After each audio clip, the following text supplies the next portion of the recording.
Yes, good day to all. This is Carl Carica, and for today's video, I'll just show you one plant. So, nag-repot na ako ng plants, and if you remember this, itong plant na to, na binenta natin during from soil to soul, ito yung mother plant niya. Let me just show you, sorry. Yan. Yan yung mother plant niya. And may kapatid yan na isa. This one. Yan. So, ang difference lang nila is ito is parang medusoid yung tubo. And ito naman is medyo hindi. So, I usually cut cuttings dito and propagate them. Something like this. Ayan. Ayan. Yun. And may binenta ako during the from soil to soul na plant, which is same batch naman ito. And what I want to show you is how they form codex. Ayan. So, ganyan yung codex na napo-form nila eventually. Actually, itong dalawang to, kabatch to nung nabenta during the plant from soil to soul. From soil to soul. Yan. Same batch yan nun. And medyo mas malaki yung codex na na-form nito dito sa greenhouse as compared dun sa nabenta natin sa event. Lalo na to, yan. So, ang ganda na rin nung formation nung roots niya. So, I'm planning to repot this para i-stage. And pinag-iisipan ko if I'll cut yung ibang galamay, yung ibang stems niya para ma-maintain lang tong maliit na circular form na to. So, pinag-iisipan ko pa. Pero, not sure pa naman tayo dyan. And so, actually, yung ginagawa ko for mga ganitong type of euphorbia, lipat tayo dun sa kabila. So ganito, si Euphorbia heliotoides. Ito yung nabili ko kay Sir Lino Rom way back 2018. Ayaw niya mag-zoom. Yan, 2018 ko nabili yan. And that time, ito lang siya. Ganyan lang. Then ito, eventually nag-form na rin siya ng codex and dumami na din yung codex niya. Ito yung isang plant na pinag-agawa namin before ni Sav during yung meet and parang meeting sort of namin kila Sir Lino Rom.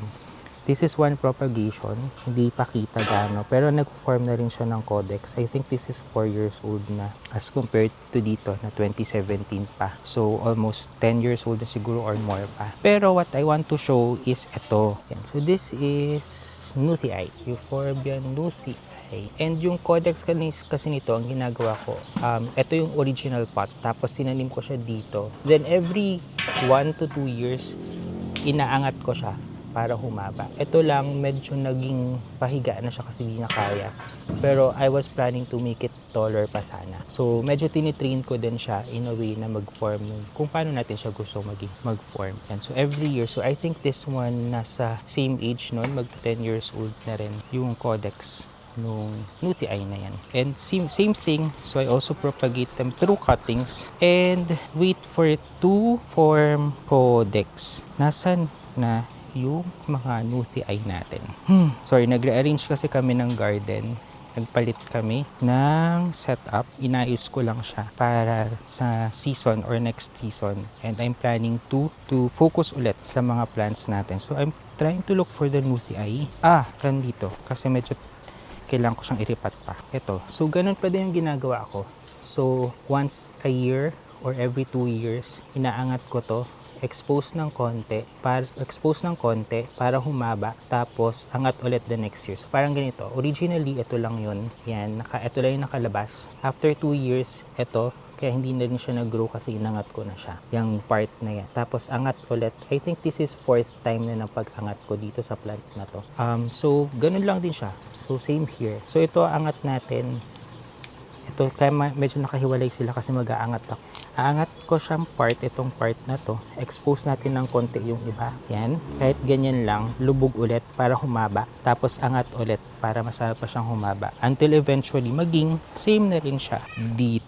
So this one nakalimang angat na to eh. So I think more than 7 or 8 years na rin naman tong plant na to. So actually yun lang yung gusto kong pakita. So sa mga nakabili sa akin nung hybrid Opuntioides from Sir Nationosa. So ito na yung mga propagation natin from cuttings. So eventually nagkakaroon siya ng codex. Yan. Medyo maganda din yung form na nabubuo. And same dito. So yung una sabi ko hindi siya nagpo-form ng codex. Ito.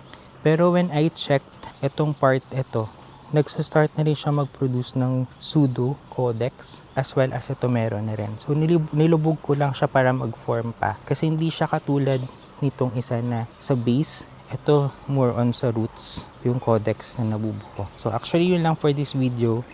Hope to see you all again soon sa mga succeeding events. And ito, konting pasilip sa mga small plants. Ay, sabi ko nga, I want to keep them small. So ito, kung mapapansin yung dami ng cuts para ma-maintain lang yung ganitong size. So ayoko na silang lumaki. Yan. So yun lang for this video. Thank you and have a nice day. Bye!